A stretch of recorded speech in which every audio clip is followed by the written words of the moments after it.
de introducirlos a los derechos humanos. ¿Y por qué introducirlos a los derechos humanos en esta clase? Pues creo que es bien importante esta primera parte introductoria, porque precisamente de la teoría de los derechos humanos es que surge la obligatoriedad de los casos del derecho internacional o los casos internacionales. Entonces considero fundamental que nosotros comencemos con esta parte. Hay una definición o un concepto de derechos humanos, ¿sí?, que he elegido a lo largo de varias clases, porque considero que reúne todo lo que se quiere expresar, ¿no?, en ese sentido, y es precisamente esta que ustedes pueden advertir, y señala que los derechos humanos no son contemplados como resultado de un contrato social evidentemente positivista, ¿sí? Y esta parte es también fundamental, porque la visión de los derechos humanos difícilmente, ¿sí?, va a estar en una posición radicalmente positivista, ¿no? Y ahora voy a poner algunos casos, ¿no?, donde podemos notar que precisamente los derechos humanos surgen a raíz de violaciones graves a derechos humanos, y quiero que se sitúen en la Segunda Guerra Mundial, ¿sí?, en un grupo de población que intentó ser exterminado. Me refiero específicamente a los judíos, ¿sí?, como la dignidad del ser humano en esa situación tan deplorable, ¿sí?, pues se vio mermada. Entonces, ¿por qué los derechos humanos no los podemos ver contemplados como ese resultado evidentemente positivista? Porque precisamente esta comunidad nazi pues se fundamentaba, ¿sí?, o trataba de justificar su actuar derivado precisamente de una constitución, la constitución alemana y sus códigos penales, de tal suerte que en Alemania, en ese contexto de la Segunda Guerra Mundial, pues podían matar judíos, podían denigrar judíos sin que esto significara ningún tipo de consecuencia jurídica o responsabilidad penal. Entonces, en los juicios de Nuremberg, por ejemplo, cuando se sienta en ese banquillo de los acusados a estos altos mandos militares y se les quiere juzgar, ¿no?, por delitos de lesa humanidad, es decir, que atentan contra un grupo de población, pues lo primero a lo que se enfrentó el derecho internacional, porque recuerden que esta parte de soberanía, donde los estados, al tener una constitución, un territorio y una población, pues eran un estado soberano y que no podía de alguna manera ser pues objeto de intervención internacional, porque era su país, era su constitución, hubo un procedimiento legislativo, fueron elegidos por el pueblo votó por ellos, fue a través de este proceso legislativo que pusieron que podían casi literalmente matar judíos. Entonces, esta parte positivista pues no comulga, esta parte, insisto, radical del derecho positivo, no comulga con los derechos humanos, precisamente o derivado pues de estas atrocidades que surgieron, ¿sí?, en este contexto de la Segunda Guerra Mundial, ¿no? Entonces, y digo no con la postura radical positivista, porque van a ver más adelante que al final la certeza y la seguridad jurídica son buenas. Es decir, los derechos humanos no critican al positivismo, por el contrario, retoman las cosas valiosas, las cosas, y válgase la redundancia, positivas de este derecho, porque, insisto, el debido proceso, ¿sí?, los plazos, ¿sí?, los recursos que están establecidos en la ley, o sea, como derecho positivo, pues son fundamentales para el respeto irrestricto de los derechos humanos. Entonces es una parte pues bien importante que entendamos, no de la forma radical, pero sí de estas cuestiones que abonan a la protección de los derechos humanos. Y vean cómo el propio concepto nos lleva al otro extremo. Dice, tampoco lo podemos ver contemplado como inherente al ser humano, ¿sí?, como una visión iusnaturalista, ¿sí? Es decir, los derechos humanos no toman partido de estas dos corrientes de estas dos teorías del derecho predominantes. A lo largo de la historia del derecho ha habido positivistas y naturalistas, ¿sí? Esta parte positivista kelseniana, donde nada por encima de la Constitución y todo va a ser encaminado a respetar la norma. Oye, pero están exterminando un grupo de población, la ley lo permite, ¿no? Entonces esta visión positivista, vimos en la Segunda Guerra Mundial cómo se puso en entredicho su efectividad, porque entonces cuando tenemos una norma y esta norma advertimos que es injusta, entonces el mundo se preguntó, oye, son normas que están atentando contra seres humanos. Creo que por muy procedimiento legislativo, por muy iniciación, discusión, aprobación, sanción, publicación e iniciación de la vigencia, proceso legislativo que haya llevado, no justifica en ningún sentido, ¿sí?, que se pueda atentar contra la dignidad del ser humano de esta forma tan atroz, ¿sí? La otra parte, ¿sí?, como una visión iusnaturalista, tampoco, porque cuando queremos nosotros hacer justiciables, hacer que se respete, que se garantice los derechos humanos, esta parte filosófica y naturalista tampoco abona mucho, ¿sí? Porque lo cierto es, ¿sí?, que los naturalistas solamente se basan en la razón. Yo no necesito ninguna norma escrita, dicen los naturalistas, que diga que tengo un derecho humano a la vida, por ejemplo, ¿sí?, a la no injerencia en mis derechos humanos, para saber que los tengo. La razón, como seres pensantes, nos dicen que yo no puedo golpear a alguien sin una justificación, sin una causa de legitimidad en defensa, ¿sí? Entonces esta parte racional, si lo pueden notar, es un tanto abstracta, digo, buena en el sentido del naturalismo filosófico, en donde nosotros vamos a darle a cada uno lo que le corresponde.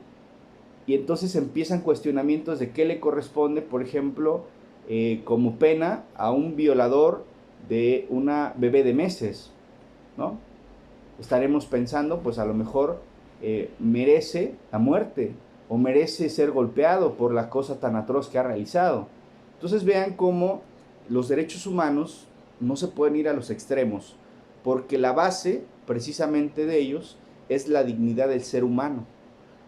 Me ha tocado en este desarrollo profesional precisamente defender, ser abogado defensor de delincuentes, ¿no?, de alguna manera, y digo delincuentes porque al final sí fue una sentencia condenatoria, hubo en la apelación una confirmación de la misma, en amparo fue negado, pero también he sido defensor, ¿sí?, de personas inocentes y han obtenido su libertad y han sido absueltos. Entonces, aquí el punto es, bueno, los derechos humanos defienden a estas personas, y yo siempre les digo, los derechos humanos nos defienden a todos, sin discriminación, ¿sí?, sin ninguna de estas categorías sospechosas que implica, ¿sí?, la discriminación, como es la edad, el sexo, la religión, la posición económica, la ideología política, la religiosa, ¿sí?, las preferencias sexuales. Entonces, vean cómo esta dignidad del ser humano va a permear a todos los seres humanos y va a permear todos los derechos humanos. ¿Por qué? Porque justamente, ¿sí?, uno de los ejercicios que debemos hacer para entender los derechos humanos es preguntarnos, ¿cuál es el derecho humano más importante para mí? Y estoy seguro que cada uno de ustedes dirá, ¿sí?, o considerará un derecho humano como muy importante para sí, de tal manera o de tal suerte que nosotros vamos a advertir que cada ser humano, ¿sí?, en las circunstancias de modo, de tiempo y lugar, ¿sí?, va a anhelar que se pondere un derecho humano,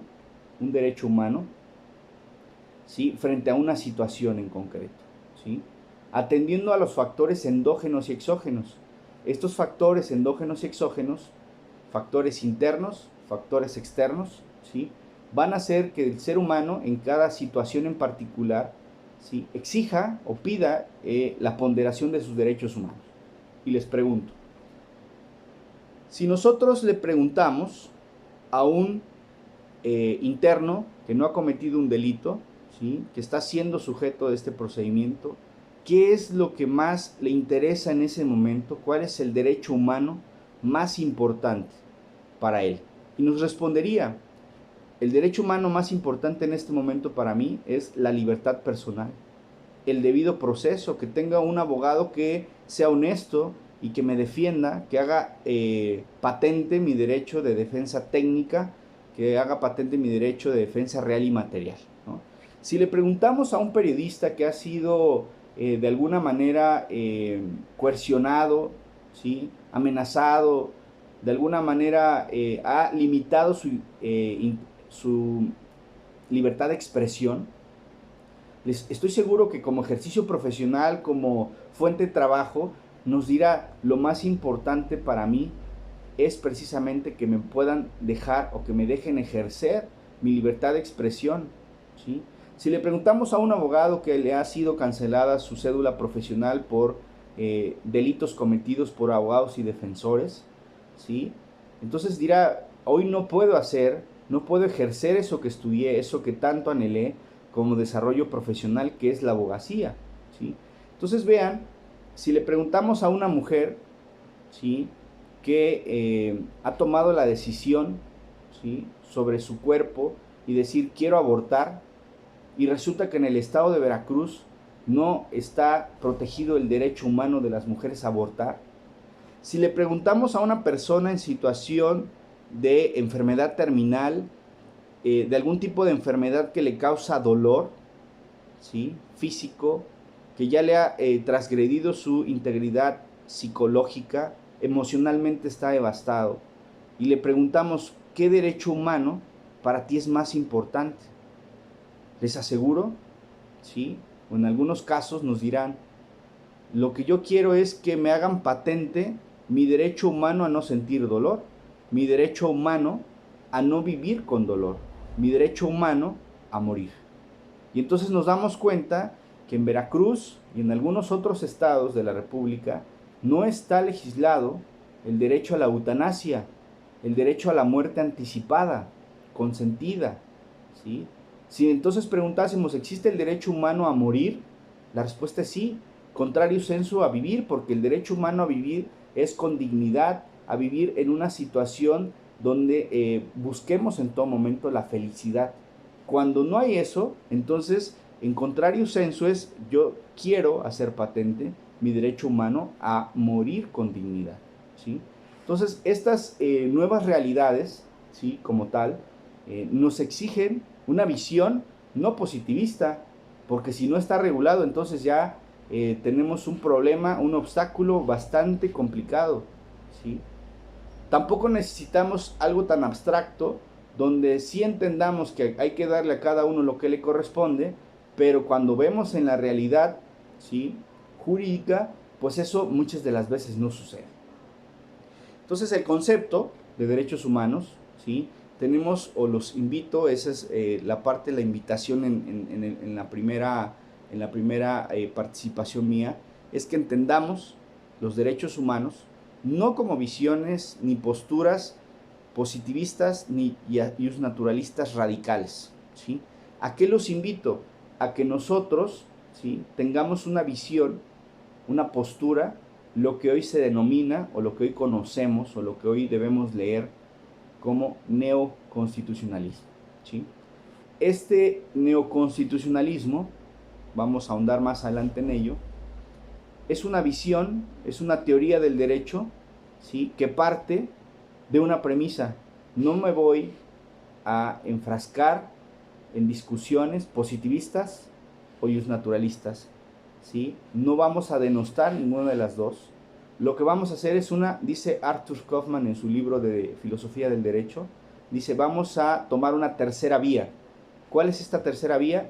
Una intermedia, una ecléctica, una en que tome lo mejor del positivismo, tome lo mejor del justnaturalismo y haga esta teoría donde haga patente la máxima, y por eso es una de las mejores constituciones de Latinoamérica, la mexicana, ¿sí? Donde haga patente este derecho, este principio de interpretación y aplicación, como lo es el pro persona.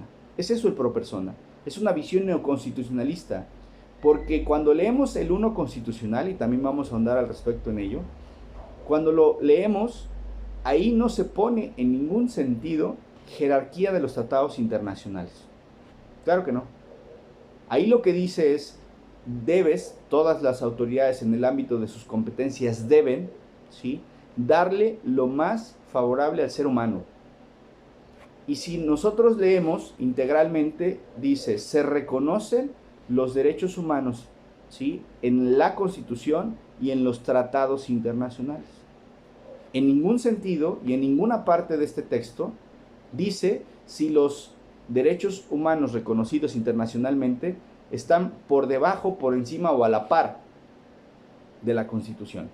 Ahí lo que dice es, si ya es parte, este derecho internacional de los derechos humanos, del sistema jurídico mexicano, entonces lo que vamos a hacer es ocuparlo en nuestro favor, a favor del ser humano, no poniendo esas jerarquías.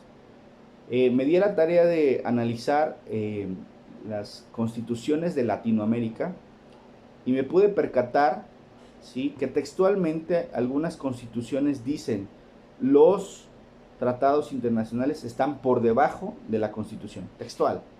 Otros dicen están a la par de la Constitución. Otros textualmente, como la de Honduras, dice los derechos humanos, ¿sí?, el derecho internacional está por encima de la Constitución, ¿sí? Está supraconstitucional. Cuando está por abajo, infraconstitucional, ¿sí?, o está a la par de la Constitución. Cuando llego al caso mexicano, ¿sí?, hice una tablita donde las fui colocando estas constituciones, donde textualmente se señalaba en qué posición estaban los tratados internacionales. Llego al caso mexicano, leo el 1 constitucional, advierto el principio pro persona, y entonces me percato que justamente ahí no hay jerarquía de derechos humanos. Ahí lo que dijo es lo más favorable. Es decir, que si lo más favorable en un caso concreto, y eso es muy importante, jóvenes, que lo entendamos, el derecho hoy sí se va a llevar a cabo en el caso por caso. No hay casos iguales. No hay casos iguales, no solo eso, sino no podemos o no deben de juzgarnos, ¿sí?, desde esa perspectiva de, ya hay un caso similar, etc. No. Y sé que estarán pensando, bueno, pero hay jurisprudencia del Pleno de la Suprema Corte de Justicia de la Nación que nos obliga. Pues he tenido también la fortuna de trabajar en 2 tribunales colegiados de circuito, y en uno de ellos, 3 magistrados muy valientes han desaplicado, ¿sí?, en el caso concreto, ¿sí?, una jurisprudencia, ¿sí?, de la Sala de la Suprema Corte de Justicia de la Nación. Y aquí hay que tener mucho cuidado con esto, porque para el Poder Judicial Federal la desaplicación de la jurisprudencia es muy grave. Cuando se hace por desconocimiento, ¿sí?, que no la aplicas porque no la conocías o porque no sabías, etc. Entonces aquí el primer argumento del tribunal fue: conocemos perfectamente el contenido de la jurisprudencia con número de identificación tal, rubro tal, texto tal, donde dice A, B, C y D. Sin embargo, en el caso específico donde aparentemente es totalmente aplicable esta jurisprudencia, no lo es. Porque las razones fácticas, las circunstancias de modo, de tiempo y lugar, los factores endógenos y exógenos nos dictan que es un caso totalmente diferente. Porque no es lo mismo hablar de una mujer a una mujer indígena, a una mujer que no habla español, ¿sí?, a una mujer que fue violada tumultuariamente por varios militares. No sé si me explico, ¿sí? Entonces va a haber un contexto así de cruel donde te obliga a ti como operador del derecho a justamente llevar a cabo un análisis, ¿sí?, pro persona, un análisis o interpretación que sea más favorable o no a la persona humana que estás juzgando en ese momento. ¿Sí? De ahí que deviene, debemos juzgar, debemos operar el derecho siempre al caso por caso. Porque si resulta que el detenido es menor de edad, lo tienen que juzgar de forma distinta que si fuera mayor de edad, ¿cierto? Que si es mujer, que si es una persona miembro de esta comunidad LGBTIQ. Totalmente diferente, tienes que tener esa perspectiva, por eso hay perspectiva de derechos humanos, perspectiva pro persona, perspectiva de género, ¿sí? Atendiendo a que el género no solo es exclusivo o que se refiere únicamente a mujeres, sino cualquier de este grupo de población, ¿no? Entonces vean, esa es la invitación en el concepto de derechos humanos, a que tengamos esa visión integral. Por eso el título de la diapositiva es Interpretación Integral de los Derechos Humanos. Yo no puedo interpretar los derechos humanos aisladamente, no puedo interpretarlos sin tomar en consideración, y apréndanselo desde ahora, eso es muy importante y lo voy a estar repitiendo en todas las clases, ¿sí? Sin tomar en consideración los tratados internacionales, la Constitución, la interpretación de los tratados internacionales, la interpretación de la Constitución, jurisprudencia nacional e internacional, ¿sí? La doctrina como una parte bien importante. Si yo en mi argumento, cual sea de mis argumentos, ocupo, ¿sí?, estos 5 elementos tan importantes, ¿sí?, yo voy a construir lo que yo he denominado un círculo argumentativo. Y en un círculo argumentativo, imagínense un círculo cualquiera, difícilmente puedes tener injerencias. En palabras ya operativas, si yo hago un amparo, ¿sí?, donde yo mi concepto de violación lo construyo de esta manera, difícilmente, ¿sí?, difícilmente voy a encontrar en la resolución o en la sentencia, porque acuérdense, ¿sí?, que los juzgadores tienen que decirme si tengo o no la razón de lo que digo, y tienen que motivar y fundamentar. Entonces tendría, fíjense, en estricto sentido, tendría que encontrar, o sea, mi contraparte, o en caso del amparo el juez, tendría que encontrar, ¿sí?, un tratado internacional que dijera lo contrario, tendría que encontrar una jurisprudencia que dijera lo contrario a lo que estoy pidiendo, con base en esa jurisprudencia, ¿sí?, de tal forma que con base en los principios de congruencia y exhaustividad, el órgano jurisdiccional se obliga precisamente a contestarme completamente, exhaustivamente y coherentemente de lo que yo estoy planteando. Y entonces yo lo obligo a que me tenga que destruir, ¿sí?, este argumento. Lo mismo pasa si estamos del lado jurisdiccional. Si ustedes están como proyectistas, están como jueces, están desde el lado jurisdiccional, cuando nosotros proyectamos las sentencias, tratamos de hacer exactamente eso, construir, sin el considerando, blindar nuestra sentencia con argumentos, de tal forma que obligamos al quejoso, obligamos al recurrente a que cuando quiere combatir esa sentencia o esa resolución, tiene que atacar todos los elementos que la integran. Esa es una jurisprudencia de la Suprema Corte. Tienes que atacar, porque si no, de lo contrario, se van a declarar inoperantes tus conceptos o tus agravios. Y cuando se te consideran inoperantes es que no lograste construir un contraargumento a lo que se dijo. Y para poder contraargumentar debiste haber hecho exactamente lo mismo, 5 elementos, ¿sí? De esa manera nosotros podríamos, de alguna forma, tratar de siempre buscar, ¿sí?, lo mejor para nuestros clientes como abogados, lo mejor para nuestras víctimas desde el lado de la Procuración de Justicia, lo mejor para nuestros justiciables desde la Administración de Justicia, ¿no? Lo mejor desde la academia, lo mejor desde ser humano.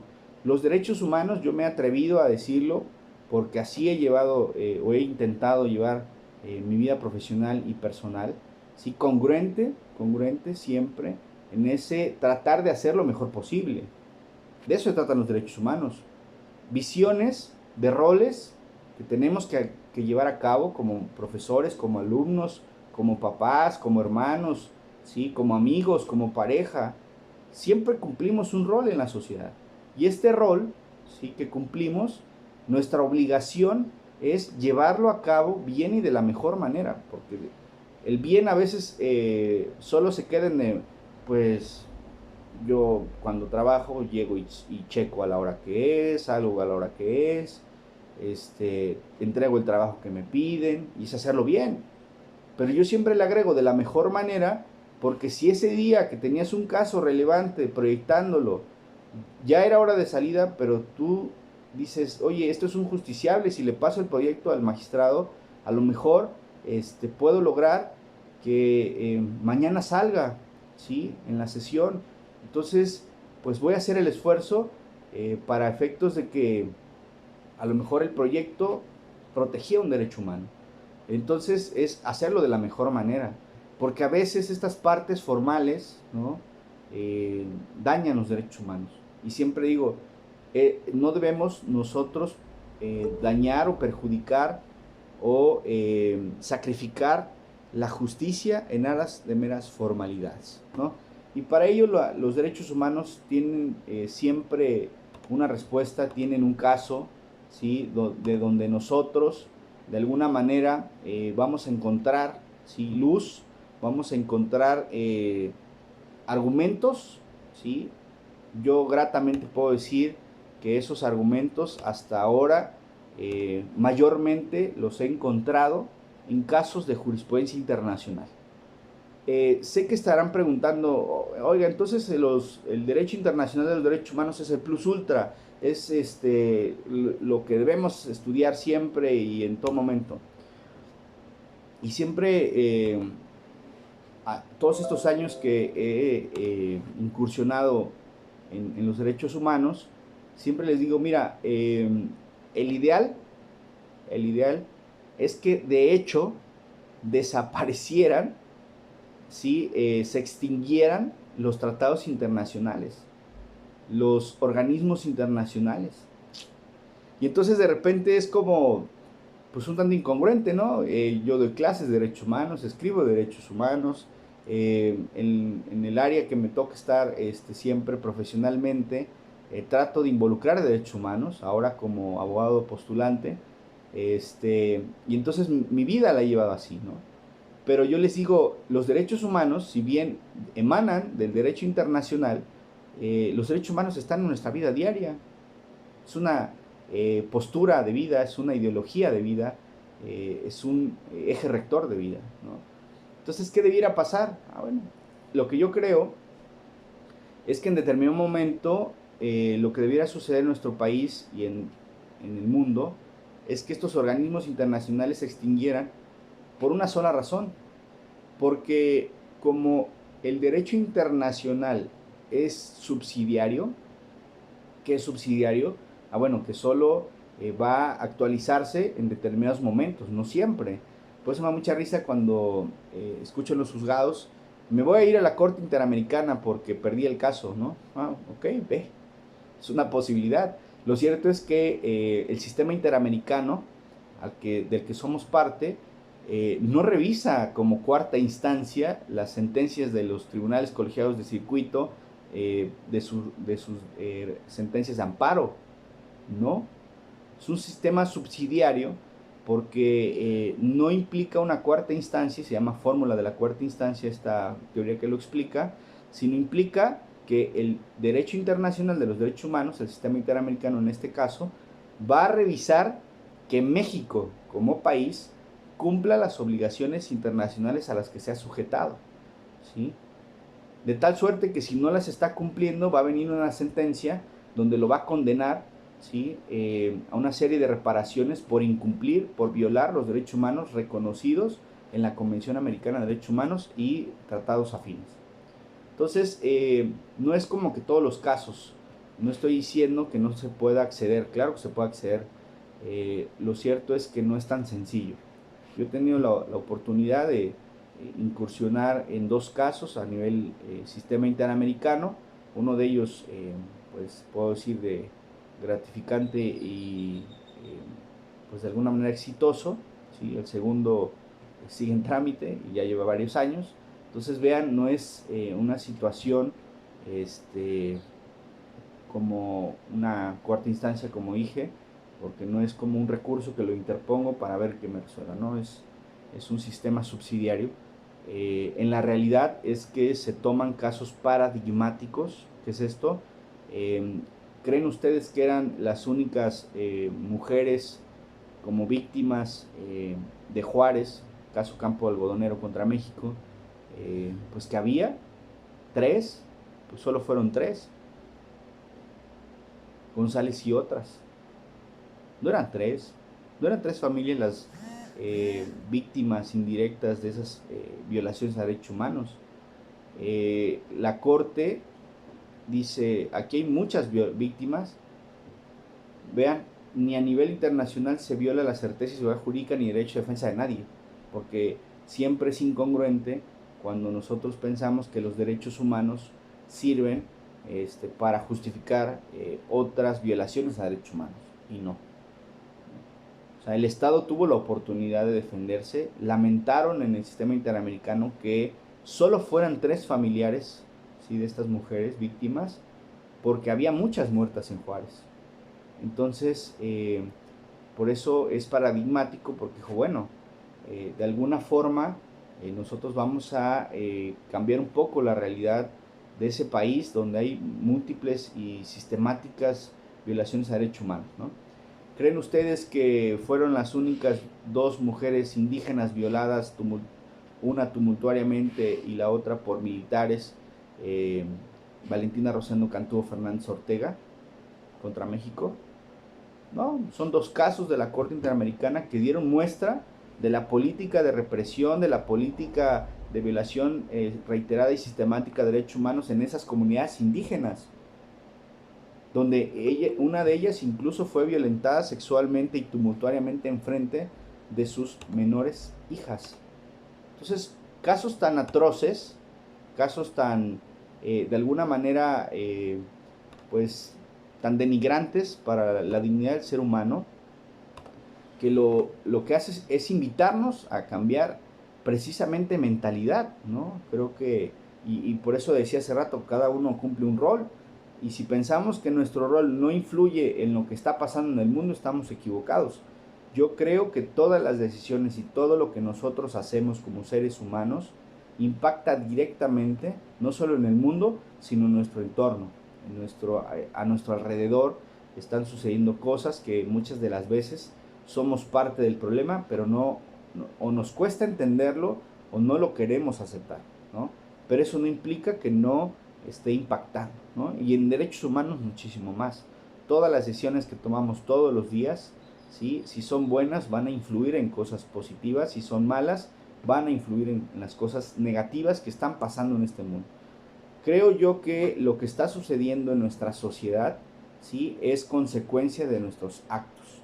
Y me refiero al acto, ¿sí?, en el que nosotros decidimos hacer mal las cosas, ¿sí? Cada uno influye. Esto es, así como hay círculos viciosos, ¿no? Empieza mal, acaba mal. Yo, en lugar de hablar de ellos, yo siempre hablo de los círculos virtuosos. Empieza bien, acaba bien, ¿no? Y es una cadena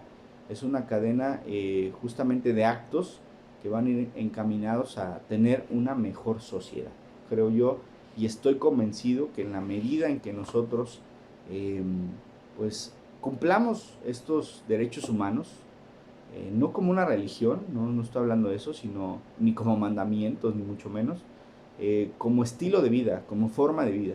Creo yo que son un parámetro excelente, ¿no?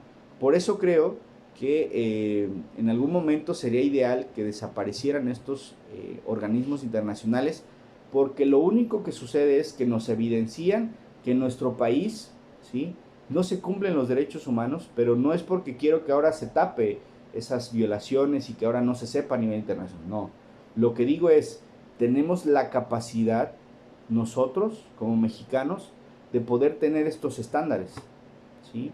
Es lamentable escuchar cómo en el ambiente de abogado pues se dice, pues esperemos a ver qué, en el local, ¿no? Esperemos a ver qué resuelve el federal. O vete al amparo para que genere criterio.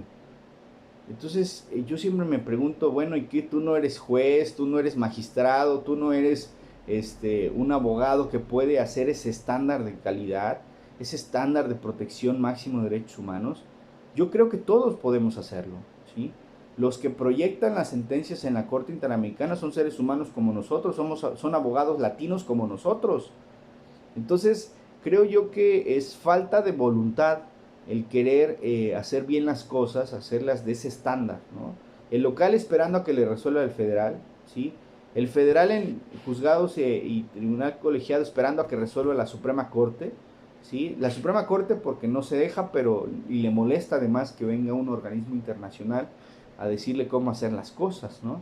Con excepción del Varios 912, donde fue una integración de una Suprema Corte histórica, única, hasta ahora, donde demostró esa voluntad de decir, bueno, ya en el caso de Rosendo Radilla Pacheco nos acaban de sentenciar como mexicanos, y entonces dijo, ¿qué le corresponde? ¿Qué le corresponde al Poder Judicial Federal para que hagamos algo, ¿no? Y saca ese Varios 912, ¿no? Entonces, esta es la invitación al concepto, jóvenes, de derechos humanos, y esperemos pues que nosotros lo ocupemos en ese sentido. Las cuestiones previas a la materia casos de jurisprudencia internacional. Las cuestiones previas precisamente van encaminadas a entender que tenemos obligaciones internacionales, ¿sí? Hasta en tanto no hagamos bien las cosas, los organismos jurisdiccionales internacionales nos van a seguir dictando sentencias condenatorias donde nos van a decir, nos van a evidenciar por qué estamos violando derechos humanos, por qué no estamos cumpliendo con esas obligaciones, ¿no? Y a la pregunta expresa, ¿dónde están contenidas esas obligaciones internacionales? O sea, yo quiero saber dónde y de qué tratan estas obligaciones internacionales. Básicamente están en el 1 y 2 de la Convención Americana de Derechos Humanos, hablando en el sistema interamericano, y en el 26 y el 27 de la Convención de Viena para el derecho de los tratados. ¿Qué dicen estos artículos? El 1 de la Convención Americana de Derechos Humanos dice, los estados parte en esta convención se comprometen a respetar los derechos humanos y libertades reconocidos en ella y garantizar su libre y pleno ejercicio. Y vean cómo lo llena de elementos suficientes para que no pongamos excusas, ¿no? Porque si lo hubieran dejado hasta la primera parte, se comprometen a respetar los derechos y libertades reconocidos en ella, hasta ahí hubiera quedado. Iba a salir algún país gracioso, no, claro que lo estoy respetando, yo ya tengo una ley de protección a la mujer, ya tengo una ley para erradicar la violencia contra la mujer, ¿sí? O sea, y a veces se cree, ¿no?, que esto se trata solamente de sacar leyes y leyes y leyes, reformarlas, de alguna manera modificarlas, y se cree o se pretende que ya con eso vamos a cumplir. Y no, tampoco se trata de crear dependencias gubernamentales donde se ponga un logo, se toma una fotografía de inauguración y hasta ahí quedó, ¿no? Tampoco. Y lo dice el propio uno, no lo digo yo. Lo dice el 1 de la Convención Americana y dice, de tal suerte que garantices su libre y pleno ejercicio, ¿sí? Es decir, que si tú solo lo tienes en una ley, en una norma, creaste una dependencia y ya con eso pretender cumplir, no. Tienes que garantizar que se ejerzan libre y plenamente, ¿sí? Libre y plenamente es que no solo exista el derecho humano en abstracto, sino que se pueda llevar a la realidad, que se pueda materializar, ¿sí? Que si te dicen ahora, tienes el derecho de defensa, ok, ¿no? Y entonces lo llevan a audiencia inicial,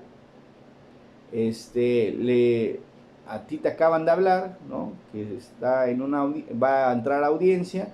Entonces tú llegas, no conoces la carpeta de investigación, hablando en materia penal, y entonces de repente pues te dan el uso de la voz: señoría, solicito un tiempo razonable para poder imponerme de la carpeta de investigación, dado que me acaban de nombrar, acabo de tomar protesta, desconozco la carpeta, ¿no? Entonces, en ese afán, ¿no?, de protagonismo, te doy media hora para leer una carpeta, imponerte de una carpeta, entender una carpeta, poder defender en una audiencia a alguien, ¿sí? Pues entonces no es real ni material.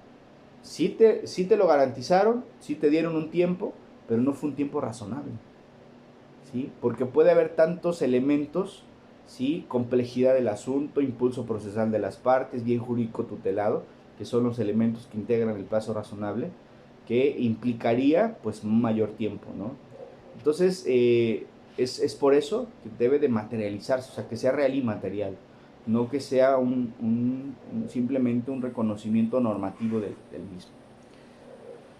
El 2 de esta Convención Americana de Derechos Humanos señala que si en el ejercicio de los derechos y libertades mencionados en el artículo 1 no estuviere ya garantizado por disposiciones legislativas o de otro carácter, los Estados partes se comprometen a adoptar las medidas legislativas o de otro carácter.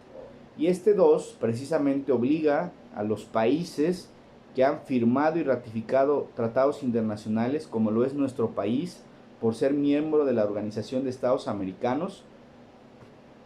Esta organización firma y ratifica la Convención Americana de Derechos Humanos como un instrumento regional, porque solamente es para el continente americano y no están todos los países, y crea dos organismos internacionales: la Comisión Interamericana y la Corte Interamericana. Yo lo digo así, pero si se los preguntan en el examen, no lo pongan así. La comisión es como si fuera el MP, porque investiga. El MP delitos, la Comisión Interamericana violaciones a derechos humanos. Y la Corte es como el juez, ¿sí? De tal suerte que si el MP me dice hubo delitos, yo voy a juzgar delitos.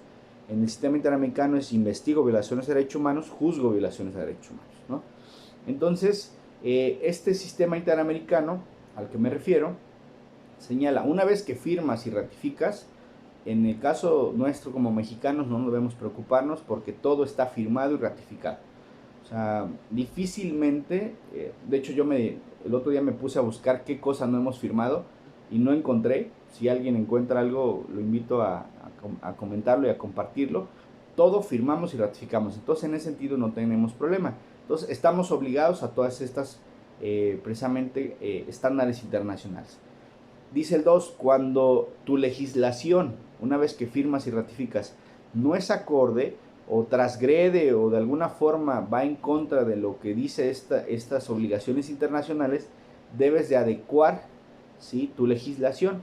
Y vean cómo la Convención Americana, como fue firmada en un contexto latinoamericano, básicamente, entiende, ¿sí?, que los latinos pues somos bien chistosos, ¿no? Entonces, pues como aquí no dice, y como decimos, ¿no? Si no está prohibido por la ley, entonces está permitido. Eso es hacer interpretaciones de mala fe.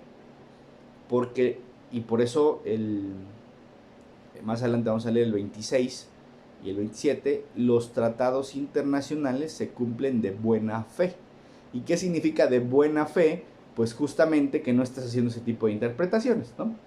Entonces, el 2 dijo: no, como ya sabemos cómo son los latinos, entonces vamos a ponerle: los estados partes se comprometen a adoptar las medidas legislativas, o sea, que tú adecúes, que si tienes algún precepto constitucional que viola la Convención Americana, lo cambies, ¿no? Como en su momento en Rosendo Radilla Pacheco, posteriormente en Valentina, también lo señalaron, la jurisdicción militar. O sea, eran violaciones a derechos humanos cometidas por las Fuerzas Armadas, y entonces la jurisdicción pues resultaba ser que ibas a tener que buscar quién era el MP militar, ¿no? En lo personal no sé dónde esté un MP militar, menos un juez militar.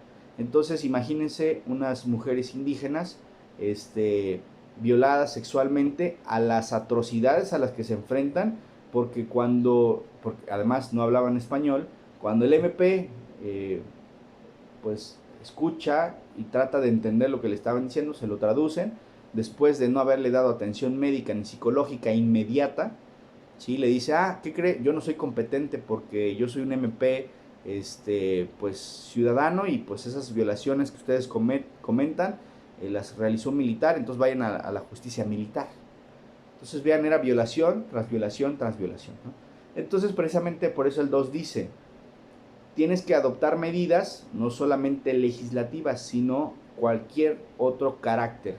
Es decir, si ya viste que no basta con que tú lo pongas en la legislación, no basta una dependencia, tienes que realizar otras acciones, ¿sí? O de otro carácter para cumplir estas obligaciones internacionales, pues hazlo, porque si no estás incumpliendo el 2 de esta Convención Americana de Derechos Humanos.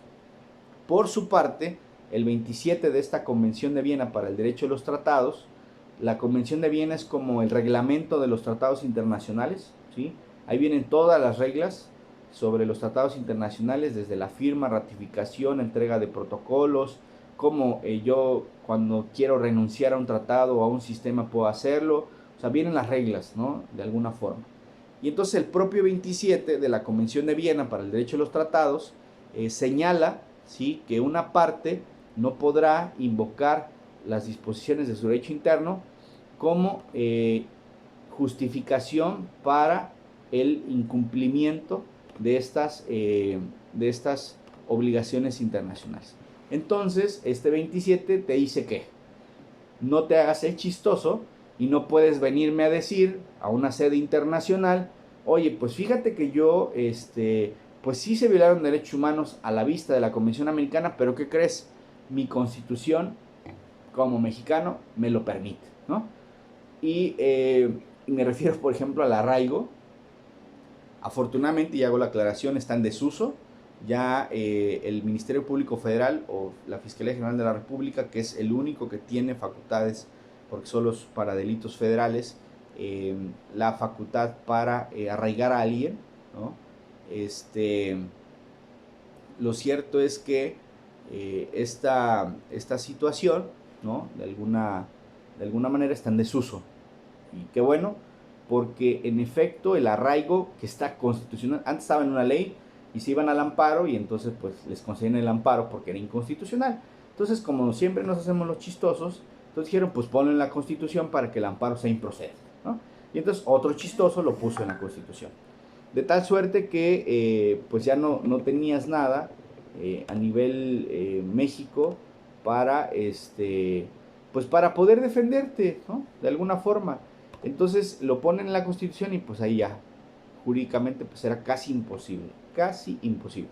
Entonces ahora está en desuso, y qué bueno, porque hubo pronunciamientos de la Comisión Interamericana, de la Organización de Naciones Unidas, de varios organismos internacionales, por la preocupación de esta práctica de la Fiscalía General de la República de arraigar. ¿Y qué era el arraigo? Pues justamente detienes a alguien sin las hipótesis constitucionales, o sea, no llevabas orden de aprehensión, no llevabas, de alguna manera no fue delito en flagrancia, no fue falta administrativa, entonces detienes a alguien, lo pones no a disposición del Ministerio Público, como también te obliga la Constitución, sino lo que ellos llamaron casas de seguridad. Ahí lo tienes, mientras está ahí, tú lo puedes investigar, ¿no? Entonces, como se dan cuenta, viola todo, todo el debido proceso, porque se supone lo puedes detener bajo estas circunstancias, lo dice el 14 y el 16, y lo tienes que poner a disposición inmediatamente de autoridad competente, perdón. Y esto de inmediatamente, ¿sí?, ya también la Suprema Corte ha interpretado lo que es inmediatamente, y lo que ha dicho es el tiempo estrictamente necesario que te llevan estas obligaciones administrativas para ponerlo a disposición, ¿no? En materia penal, la primera audiencia inicial, la primera discusión que tú te enfrentas como abogado, pues es al control de legalidad de detención, ¿no? Y entonces una de las cosas que se discuten ahí es si en efecto, 1, no hay violaciones a derechos humanos; 2, que hubo flagrancia o no; y 3, que se ocupó estrictamente el tiempo necesario para la puesta a disposición. Y entonces me preguntan a veces cuando doy clase de penal, me dicen, oiga, profe, ¿y cuánto es el tiempo necesario? Y yo, pues es que no es un tiempo, no es por horas, ¿no? Es el tiempo estrictamente necesario. Y a veces pues cuando conocemos un tanto la realidad, dices, oye, cuánto te lleva, pues de alguna forma, mmm, detener a alguien, ¿no? Que acaba de cometer un delito. No, pues tanto tiempo. Ah, ok. Oye, ¿y si hubo enfrentamiento? Este, enfrentamiento, o sea, con armas, ah, pues es otro tiempo, ¿no? Oye, y si quedaron lesionados, lo primero que tienes que hacer o es tu obligación es llevarlos al médico, ¿no? Entonces, cuando llegas a la audiencia y te dicen, no, pues es que te llevaste de la detención a la puesta, 5 horas, pues así pudieron haber sido 10 o 20, las que sean. Si tú las justificas, es decir, bueno, hubo un enfrentamiento, ¿no?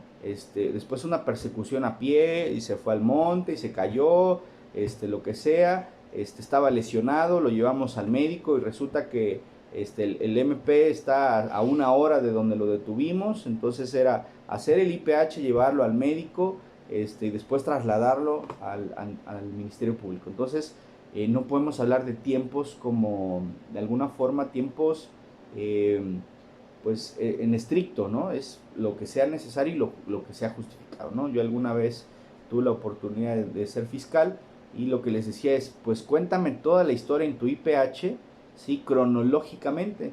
O sea, si te quieres exagerar y ponerle cada 15 minutos qué es lo que hicieron, adelante. Oiga, es que le dio hambre y pasamos a comprarle de comer, pues eso pon.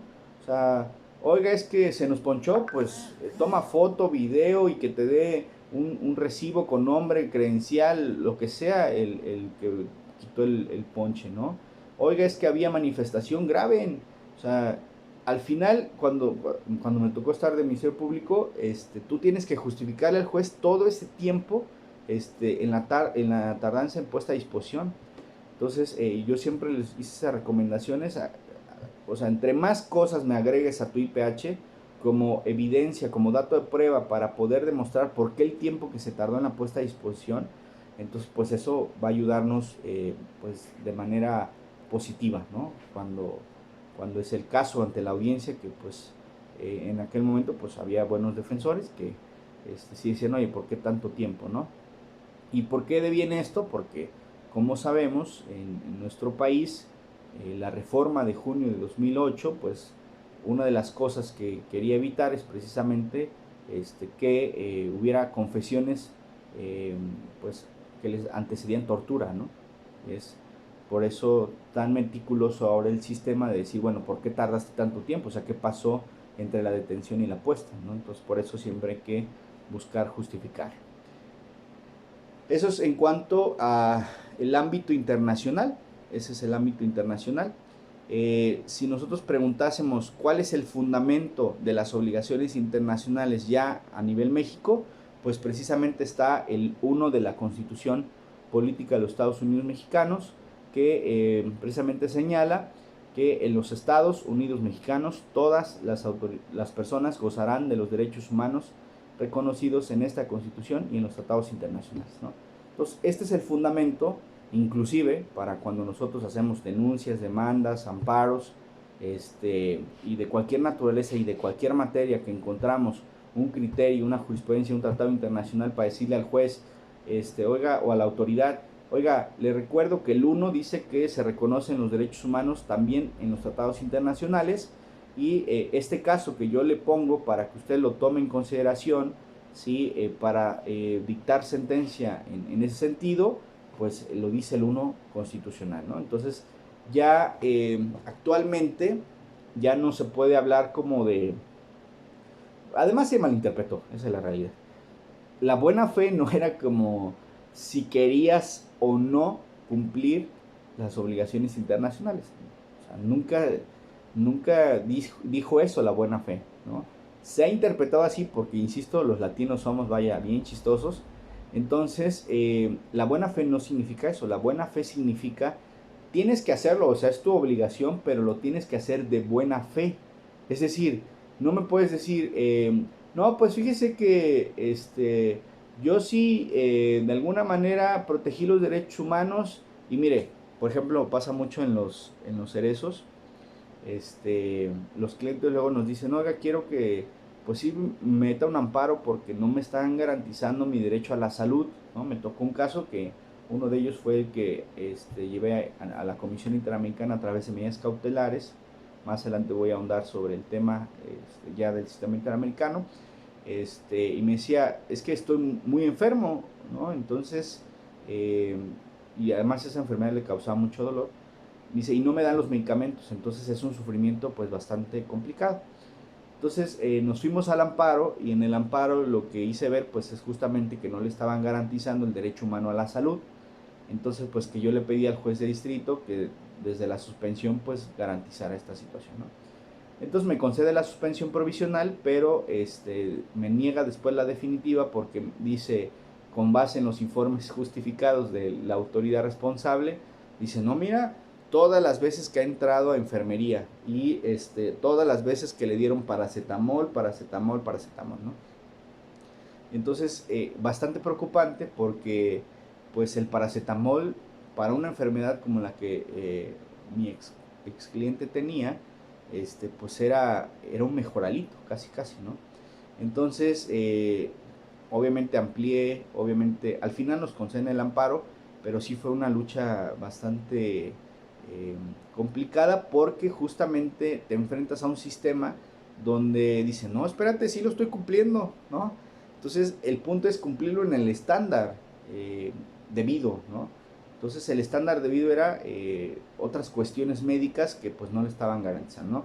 Al final me fui a la Comisión Interamericana de Derechos Humanos a pedir una medida cautelar que no se pronunciara sobre el fondo, el tema de si era culpable o no, se estaba resolviendo. El tema era que no hubiera daños de imposible reparación, o sea, que muriera la persona antes de siquiera saber si era como sistema culpable o inocente, ¿no? Entonces, sí es importante que sea en ese estándar de calidad. Estas obligaciones internacionales, su objeto y fin, ¿sí? Quiero que quede bien claro, es la protección de los derechos humanos de los individuos. Por la otra, significa la creación de un orden legal en el cual los estados asumen obligaciones no en relación con otros estados, sino hacia los individuos bajo su jurisdicción. Y esto porque acuérdense que de alguna forma hay dos rubros del derecho internacional de los derechos humanos. Bueno, tres, en realidad son tres. Voy a tratar de explicar los tres de la mejor manera para tratar de no confundirlos, ¿no? Si al final hay duda, lo anotan y con gusto lo volvemos a explicar. El derecho internacional de los derechos humanos, que es el que estábamos viendo, ¿sí? Son estados que firman y ratifican un tratado internacional, se obligan. Todo lo que dice esta diapositiva en ese sentido es que si bien se firman entre estados, o sea, vis a vis, no significa que yo voy a cumplir las obligaciones para quedar bien con los estados que firmé el tratado internacional. No. En se firman para que tú protejas a tus gobernados, ¿sí? A todos los que viven en México en el caso, ¿no? Entonces estas obligaciones son respecto de ellos, no respecto de las obligaciones. El segundo rubro es el derecho internacional humanitario. En estricto sentido es el derecho a la guerra o de la guerra. Y ahí te dicen desde qué armas ocupar, cuándo puedes dispararle a civiles, cuándo puedes mandar una bomba, casi, ¿no? Entonces, son las reglas que han derivado precisamente de los enfrentamientos o las guerras ya existentes. Ahí derivan obligaciones, ¿no? Como por ejemplo, solo por citar un ejemplo, no puedes utilizar armas que causen dolor. Entonces, en este sentido, puedes ocupar armas que sean de muerte inmediata, ¿no? Entonces, suena bastante cruel, suena bastante fuerte y duro, pero así es ese derecho internacional humanitario, ¿no? Entonces, ese es el segundo. El tercero es precisamente el derecho internacional, ¿sí? Como tal, la justicia internacional. Y esta justicia internacional significa precisamente ya, a diferencia de la primera, obligaciones entre estados, ¿no? Por ejemplo, cuando hay incumplimiento de tratados internacionales comerciales, por ejemplo, o de otra índole, nosotros lo llevamos a el Tribunal de Justicia. Este Tribunal de Justicia Internacional precisamente pertenece a la Organización de Naciones Unidas, ¿sí? De alguna forma pues se encarga de dirimir las controversias, los problemas, ¿no?, que hay entre países, ¿no?, de alguna manera. Por ejemplo, cuando alguna vez Estados Unidos hundió un buque mexicano, pues bueno, se demandó en este tribunal internacional y pues le dijo, págamelo, ¿no? Entonces, básicamente ese es digamos que la competencia, ¿no? El segundo mencionado tenemos a la Corte Penal Internacional, este derecho internacional humanitario que les mencionaba, y esta Corte Penal Internacional, ahí se juzgan personas, ¿no? Entonces, si preguntásemos cuál es la diferencia entre el penal internacional y el derecho internacional de los derechos humanos, en el primero, derecho internacional de los derechos humanos, se juzga estados por el incumplimiento de las obligaciones internacionales. En el derecho penal internacional se juzga personas. Por ejemplo, ha juzgado a Fujimori, ¿sí? Normalmente juzga a los altos mandos que dan las órdenes, ¿sí? Digo, los jueces de Nuremberg, los de Tokio, fueron el primer acercamiento a esta Corte Penal Internacional. Se generaron lo que se conoció como tribunales ad hoc, es decir, tribunales específicamente para el caso específico, ¿sí? Entonces, ahora esta Corte Penal Internacional pues se encarga precisamente de juzgar personas, altos mandos normalmente, que dieron órdenes para cometer delitos de lesa humanidad, ¿no? El genocidio es un delito de lesa humanidad, por ejemplo, ¿no? Donde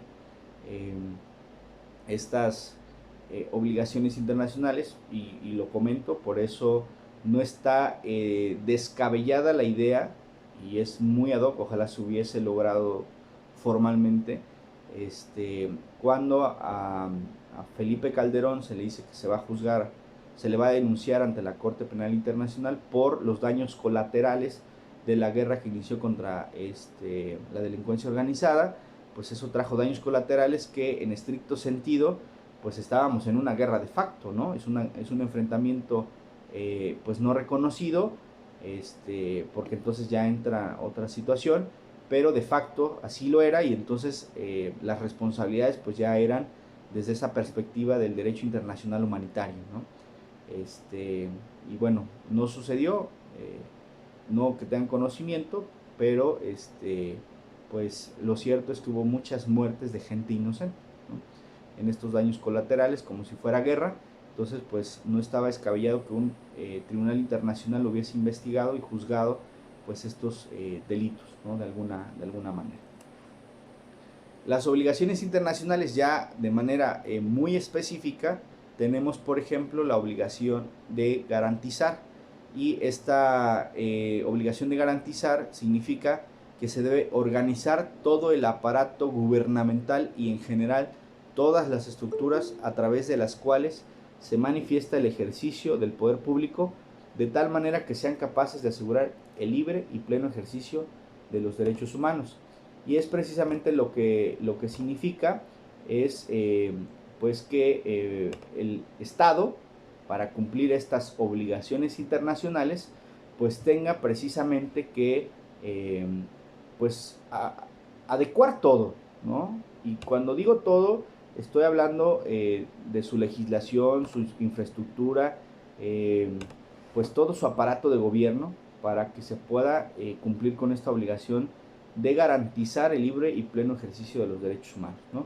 Entonces, y por eso reitero mucho, no solo se trata de crear leyes, o sea, eso no, y con esta segunda obligación, que es la de prevenir violaciones a derechos humanos, precisamente nos queda un poco más claro, porque dice que tienen que tomar todas aquellas medidas de carácter jurídico, político, administrativo y cultural que promuevan la salvaguarda de los derechos humanos. Y vean, aquí está muy claro, o sea, porque aquí es todas las medidas de cualquier carácter, o sea, y aquí mencionan la administrativa, la cultural, la política, ¿no? A veces yo lo digo así porque es lo que creo, la falta de voluntad para hacer las cosas bien, en este caso para cumplir las obligaciones internacionales, muchas veces tienen que ver porque se desconocen estas obligaciones internacionales. Entonces falta cultura, falta que nos eduquen, falta que nos enseñen qué es estas obligaciones, que sea como parte obligatoria. Insisto, yo aplaudo a la Universidad de Jalapa que pues toma estas materias como parte obligatorias en sus maestrías, pero insisto, yo cuando estudié Derecho, pues estas materias eran opcionales y eran pues casi a que tú te gustara el tema, y pues tú buscabas los seminarios, ¿no?, que se daban en la facultad de forma gratuita, y además pues a mí me tocó todavía el sistema rígido, no me tocó el MEIF. Entonces pues a veces ya ni siquiera era una materia optativa, era como algo extracurricular que uno decidía pues tomar, ¿no?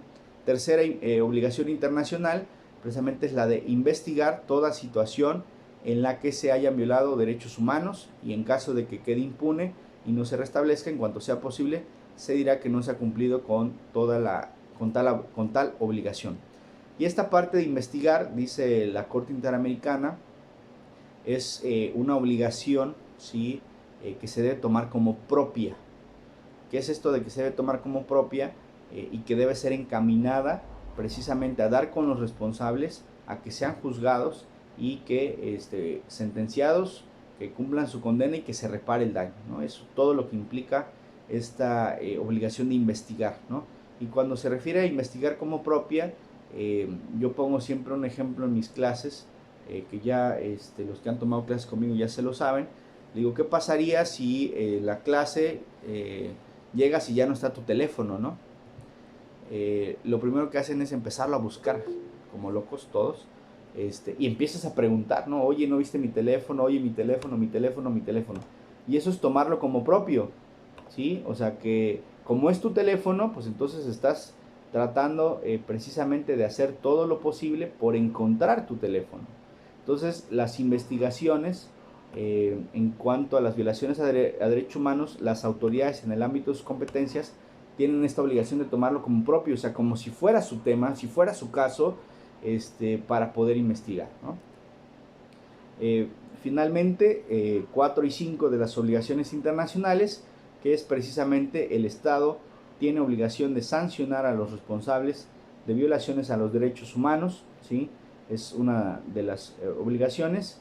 Y como decía, la de reparar. Y la de reparar tiene que ver con, o tiene que ser en el estándar, mejor dicho, en el estándar de la restitutio integrum. ¿Qué significa esto?